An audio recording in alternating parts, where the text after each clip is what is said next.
Hello students, today our chapter रासायनिक अभिक्रिया एवं समीकरण यानी कि केमिकल रिएक्शन एंड इक्वेशन। सबसे पहले हम रासायनिक अभिक्रिया क्या होती है इसकी परिभाषा समझ लेते हैं। एक या एक से अधिक पदार्थ जब आपस में अभिक्रिया करके एक नए पदार्थ का निर्माण करते हैं तो उसे हम रासायनिक अभिक्रिया कहते हैं। रासायनिक अभिक्रिया में क्या होता है कि जब एक या एक से अधिक पदार्थ आपस में मिलकर अभिक्रिया करते हैं तो एक नए पदार्थ का निर्माण होता है, जिसमें हम क्या कहते हैं, रासायनिक अभिक्रिया कहते हैं। रासायनिक अभिक्रिया के अंदर जो पदार्थ आपस में अभिक्रिया करते हैं, जैसे इसमें सोडियम और ऑक्सीजन आपस में अभिक्रिया कर रहे हैं तो इन्हें हम बोलते हैं अभिकारक। ऑक्सीजन भी अभिकारक है। अब ये अभिकारक यानी कि सोडियम और ऑक्सीजन ये दोनों अभिकारक हैं। जब ये आपस में अभिक्रिया करेंगे, जब ये आपस में क्या करेंगे, अभिक्रिया करेंगे, तो ये क्या बनाएंगे, उत्पादक बनाएंगे। जो नया पदार्थ बन के तैयार हुआ है ना, उसे हम कहते हैं उत्पादक। क्लियर हो गया। यानी कि सोडियम और ऑक्सीजन ये दोनों यहाँ पे अभिकारक हैं। जब ये दोनों ने आपस में अभिक्रिया की तो एक नए पदार्थ का निर्माण होगा, सोडियम ऑक्साइड, जिसे हमने क्या कहा, उत्पादक का। अब हम रासायनिक अभिक्रिया की पहचान कैसे करेंगे, तो रासायनिक अभिक्रिया जब भी होती है तो उसकी अवस्था में परिवर्तन आएगा। किसी भी मतलब कंपोनेंट या फिर किसी भी मेटल की जो अवस्था होगी उसकी स्टेट में क्या आएगा, चेंजेस आ जाएगा, यानी कि अवस्था में परिवर्तन आएगा। उसके रंग में परिवर्तन आ रहा है, गैस का निष्कासन हो रहा है यानी उससे गैस बन रही है, ताप में परिवर्तन आ रहा है, या अवक्षेप का निर्माण हो रहा है। ये सभी क्या है कि रासायनिक अभिक्रिया की पहचान के लक्षण हैं।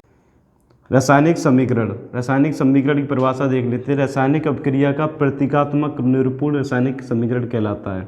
इसको हम सरल भाषा में समझ लेते हैं। रासायनिक समीकरण क्या होता है, किसी भी अभिक्रिया में हम उसके पदार्थ के नाम की जगह उसका सिंबल रख देते हैं, उसका प्रतीक रख देते हैं, उसी को हम रासायनिक समीकरण कहते हैं। जैसे इस अभिक्रिया में हम हाइड्रोजन की जगह इसका सिंबल रख देंगे H2, ऑक्सीजन की जगह इसका सिंबल रख देंगे O2 इक्वल टू H2O। तो आपने देखा कि इसमें हमने क्या किया है कि इसके सिंबल का यूज किया है, तो ये इस अभिक्रिया का क्या हो जाएगा, ये इस अभिक्रिया का रासायनिक समीकरण हो जाएगा। क्लियर हो गया। अब देखिए संतुलित रासायनिक समीकरण क्या होता है। संतुलित रासायनिक समीकरण होता है जिसमें हम अभिकारक और उत्पादक को बैलेंस करते हैं। ठीक है। अब आप देख लीजिए, इसको बैलेंस करने के लिए आप ऐसे भी लिख सकते हैं कि मतलब जो अभिक्रिया है उसमें कितने तत्व हैं, तो वो सारे तत्वों के नाम लिख लीजिए। जैसे मान लो इस अभिक्रिया में कितने तत्व, Fe यानी कि आयरन, H मतलब हाइड्रोजन, O मतलब ऑक्सीजन, तो हमने तीनों तत्वों के नाम लिख रखे हैं ऑलरेडी। ठीक है। अब देखिए, अब हम ये देख लेंगे किस में कितनी संख्या है। तो आप देखिए बैलेंस करने के लिए सबसे पहले आप देख लीजिए कि इधर ये रिएक्शन जो है ये अभिकारक हैं, ये एक दूसरे के अभिकारक हैं और ये उत्पादक हैं। ठीक है। अब आप देखिए अभिकारक में Fe की संख्या कितनी है, 1, और उत्पादक में कितनी है, 3, और हाइड्रोजन की संख्या कितनी है अभिकारक में, 2, उत्पादक में कितनी है, 2, और इसमें ऑक्सीजन की संख्या कितनी है, 1, और इसमें ऑक्सीजन की संख्या कितनी है, 4। तो अब इसको हम इक्वल करने के लिए क्या करेंगे, मल्टीप्लाई करेंगे। देखिए कैसे करते हैं। जैसे मान लो इसमें हमें इधर Fe कितना है, 1 है हमारा, और इधर कितना है, Fe 3 है। तो हम इसमें क्या करेंगे, इसको इसके इक्वल करने के लिए इसमें 3 का मल्टीप्लाई कर देंगे। Fe को पहले हम ब्रैकेट में रखेंगे, क्लोज ब्रैकेट में, फिर उसमें क्या करेंगे, 3 का मल्टीप्लाई कर देंगे। अब देखिए हमारी रिएक्शन Fe3O4 प्लस H2। ठीक है। अब हमारे जो ये है Fe तो इक्वल हो गया 3Fe, इधर भी 3Fe। अब H2 इधर है, H2 इधर है। अब इसका अनबैलेंस क्या है, ऑक्सीजन। इधर ऑक्सीजन का एक ही एटम है और इधर ऑक्सीजन के 4 एटम है। तो इस चीज़ को हम बैलेंस करने के लिए क्या करेंगे, इसमें 4 का मल्टीप्लाई कर देंगे। 3Fe प्लस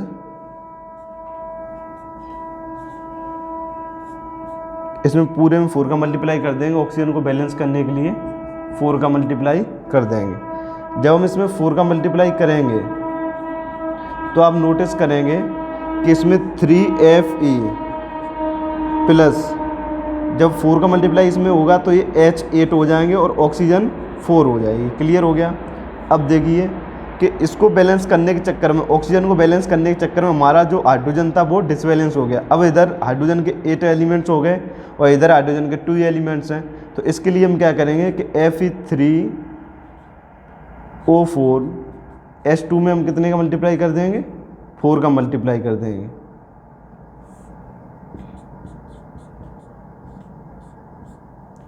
अब आप देखिए 3Fe plus H8O4 Fe3O4 plus H8।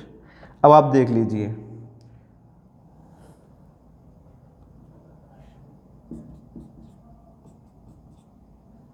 ठीक है। अब आप देख लीजिए कि इधर भी आयरन के 3 एटम्स हैं, इधर भी आयरन के 3 एटम्स हैं, इधर हाइड्रोजन के 8 एटम्स हैं, इधर हाइड्रोजन के 8 एटम्स हैं, इधर ऑक्सीजन के 4 एटम्स हैं, इधर ऑक्सीजन के 4 एटम्स हैं। तो अब ये क्या हो गया, ये बैलेंस हो गया कंप्लीटली तरीके से। रासायनिक अपक्रियाओं के प्रकार, यानी रासायनिक अपक्रियाएं कितने प्रकार की होती हैं, तो ये 5 प्रकार की होती हैं। संयोजन, वियोजन, विस्थापन, अपचयन, उपचयन, ऊष्माक्षेपी और ऊष्माशेषी, ठीक है। अब देखिए संयोजन अपक्रियाएं कौन सी होती हैं। संयोजन वे अपक्रियाएं होती हैं जिनमें 2 अभिकारक मिलके एक उत्पादक बनाते हैं। जैसे आप देख रहे हैं यहाँ पे कैल्शियम ऑक्साइड प्लस वाटर, ये 2 अभिकारक जब आपस में मिलते हैं तो ये क्या बनाते हैं, कैल्शियम हाइड्रो ऑक्साइड बनाते हैं। क्लियर हो गया। अब देखिए वियोजन, वियोजन में क्या होता है कि एक अभिकारक जो होता है वो 2 या 2 से अधिक उत्पादक में बदल जाता है, और ये 3 प्रकार से होता है। इसमें हमने इससे हीट से बदला यानी कि ऊष्मा से, इसमें इलेक्ट्रिसिटी से यानी कि विद्युत से, ये 3 प्रकार से हो सकता है। और इसमें ये सनलाइट यानी कि सूर्य के प्रकाश से, ठीक है। तो आप हमेशा याद रखिएगा वियोजन जो होता है ये 3 प्रकार से हो सकता है, ऊष्मा से, विद्युत से और सूर्य के प्रकाश से। तो इसमें हीट से कराया गया है यानी कि ऊष्मा से। तो इसमें जब आप CaCO3 यानी कैल्शियम कार्बोनेट को हीट करोगे तो वो कैल्शियम ऑक्साइड प्लस CO2 में चेंज हो जाएगा, ठीक है। अब देखिए संयोजन और वियोजन में अंतर क्या है, आप नोटिस कीजिए। संयोजन में क्या होता है कि 2 अभिकारक मिलके एक उत्पादक बना रहे हैं, और वियोजन में क्या होता है कि एक अभिकारक जो होता है वो 2 उत्पादक बना रहा है। क्लियर हो गया। अब वियोजन 3 प्रकार से होता है, ऊष्मा से, विद्युत से और सूर्य के प्रकाश से। मैंने ये लिखा हुआ है, आप चाहते इसको नोट कर लेना वीडियो को पॉज करके, ठीक है। अब देखिए विस्थापन क्या होता है। विस्थापन में क्या होता है कि जो पावरफुल एलिमेंट होता है वो वीक एलिमेंट को रिमूव कर देता है, और ये 2 प्रकार से होता है। एकल विस्थापन बोलते हैं, जो कि ये दिया हुआ है सिंगल डिस्प्लेसमेंट, ठीक है। सिंगल डिस्प्लेसमेंट यानी कि एकल विस्थापन, और यहाँ ये डबल डिस्प्लेसमेंट है यानी कि 2 विस्थापन। समझ में आ गया। अब देखिए विस्थापन में क्या है कि ये डिस्प्लेस कर देता है, इसमें पावरफुल एलिमेंट जो होता है वीक एलिमेंट को क्या कर देता है, डिस्प्लेस कर देता है। जैसे इसमें जिंक और कॉपर सल्फेट जब आपस में अपक्रिया करेंगे तो जिंक जो होगा वो कॉपर को क्या कर देगा, विस्थापित कर देगा यानी डिस्प्लेस कर देगा, और कॉपर की जगह खुद ले लेगा। तो आपने देखा कि यहाँ पे जो CuSO4 था उसकी जगह यहाँ क्या हो जाएगा, ZnSO4 हो जाएगा। तो जिंक ने कॉपर की जगह ले ली, कॉपर को रिमूव कर दिया यानी विस्थापित कर दिया। तो ये से कहते हैं विस्थापन अपक्रिया यानी एकल, इसमें एक जगह विस्थापित किया गया, ठीक है। अब आता है डबल डिस्प्लेसमेंट यानी कि 2 विस्थापन अपक्रिया। इसमें क्या है कि Na2SO4 और BaCl2 आपने देखेंगे यानी कि सोडियम सल्फेट और बेरियम क्लोराइड, ठीक है। तो आप देखोगे कि इसमें यहाँ क्या है, बेरियम क्लोराइड है, तो यहाँ आप देखेंगे इधर बेरियम सल्फेट हो जाता है, और इधर क्या है, सोडियम सल्फेट था तो यहाँ क्या हो जाता है, इधर सोडियम सल्फेट था तो यहाँ बेरियम सल्फेट हो जाता है, और इधर बेरियम क्लोराइड था तो यहाँ क्लोराइड सल्फेट हो जाता है। क्लियर हो गया। तो इसमें आपने देखा 2 जगह डिस्प्लेसमेंट हुआ है, यानी कि Na2 की जगह किसने ले ली, Ba ने ले ली यानी बेरियम ने ले ली, और बेरियम की जगह किसने ले ली, Na ने ले ली, ठीक है। सॉरी, यहाँ Na2SO4 हो जाएगा यानी कि सोडियम सल्फेट। अब देखिए उपचयन क्या होता है।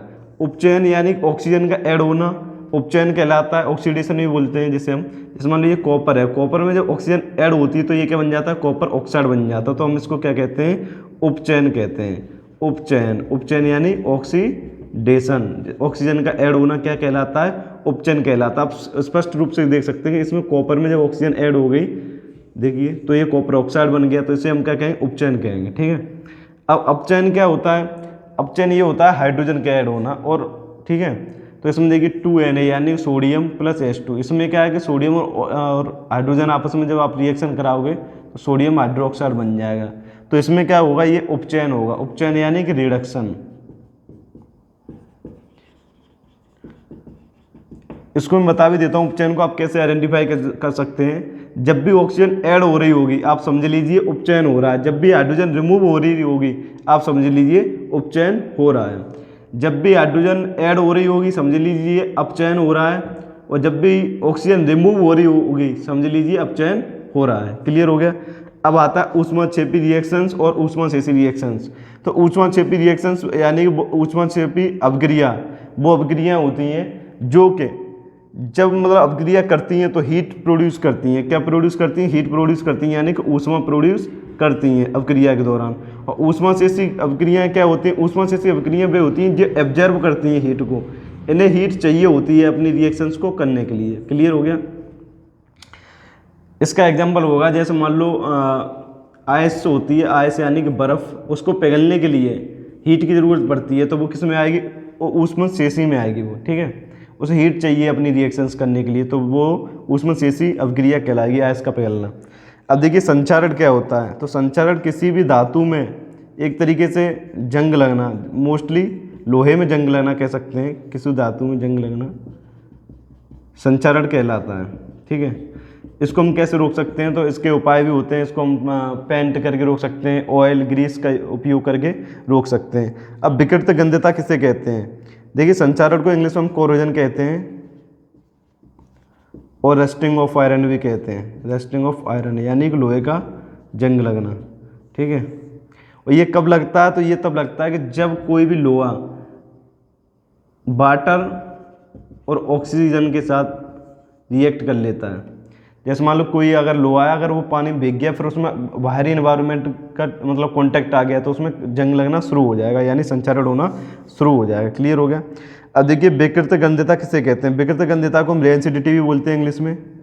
एक्चुअली में ये होती क्या है, यानी फूड जो होता है, यानी कि हमारा जो खाना जो होता है वो गर्मियों में जल्दी बदबू देने लगता है। तो कोई भी फूड मटेरियल का खराब होना या उसमें से महक आना, वो क्या कहलाती है? विकृत गंधता कहलाती है। तो विकृत गंधता को रोकने के लिए हम क्या करते हैं कि एंटीऑक्सीडेंट का यूज करते हैं। किसका यूज करते हैं? एंटीऑक्सीडेंट का यूज करते हैं। ठीक है, जैसे मान लो BHT एंटीऑक्सीडेंट का यूज करते हैं। BHT एंटीऑक्सीडेंट का यूज करते हैं, तो इसमें ब्यूटी हाइड्रोक्सी टूलिन का यूज किया जाता है। क्लियर हो गया।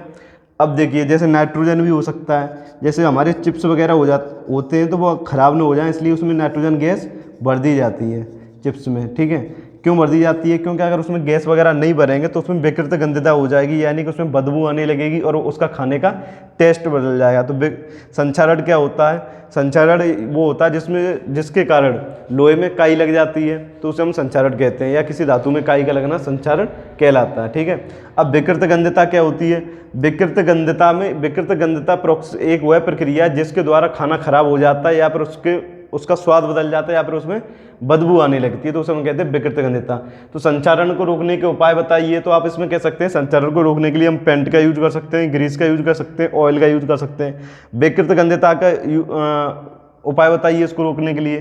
तो हम कह सकते हैं कि इसमें हम एंटीऑक्सीडेंट का यूज कर सकते हैं, जैसे BHT हो गया, ब्यूटी हाइड्रोक्सी टूलिन, और नाइट्रोजन गैस का यूज कर सकते हैं जो चिप्स में यूज किया जाता है फूड मटेरियल में, ताकि उसमें बदबू वगैरह ना आए। ठीक है, आई होप स्टूडेंट्स आपको ये समझ में आया होगा। Thank you.